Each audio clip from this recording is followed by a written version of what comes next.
let's face it, this is the craziest presidential campaign I have ever covered by a huge margin.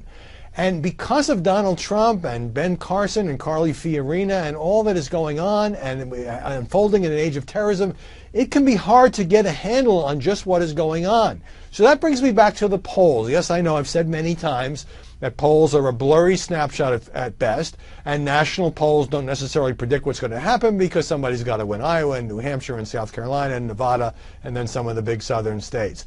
But if you look at these latest polls, it's hard to miss the story, and the story remains Trump. For all of the prognostication and pontification about how Trump was going to fade or implode, it has not happened. So New York Times, CBS national poll, Donald Trump, 35% of Republicans. The number 2 is Ted Cruz, big showing for him, 16%, followed by Ben Carson and others. So if any other candidate had a 20-point lead in the national polls and a healthy lead in some of the state polls we'll get to in a second, we would say this guy's running away with it. But because it's Trump, because nobody can quite believe that a guy who says as many controversial and inflammatory and some people would say offensive things as Donald Trump does, because he's a guy who's never held elective office, because he was on Celebrity Apprentice, people say, well, it can't last. And now we're less than 6 months to go to Iowa. All right, let's look at South Carolina, new Fox News poll. Trump, 35%.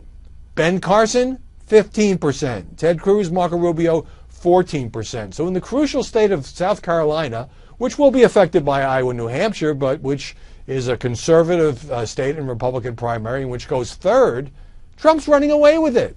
And then New Hampshire. Now, New Hampshire is the one place where traditionally there is a surprise, particularly, say, if Cruz, who is very strong with evangelical voters, manages to pull things out in Iowa. Donald Trump, 32% in New Hampshire, followed by Rubio, 14%, Christie, 9%. Christie's state is New Hampshire. Bush, 8%, Kasich, 7%. Cruz 6%, and who cares after that, right? And in all these polls, Jeb Bush seems to be down at 5%, 4%, 3%. So things can change. I'm not saying that we should call off the election, and Donald Trump may fare very differently when he's facing 1 or 2 chief opponents as opposed to, I don't know, 16 or however many are running now.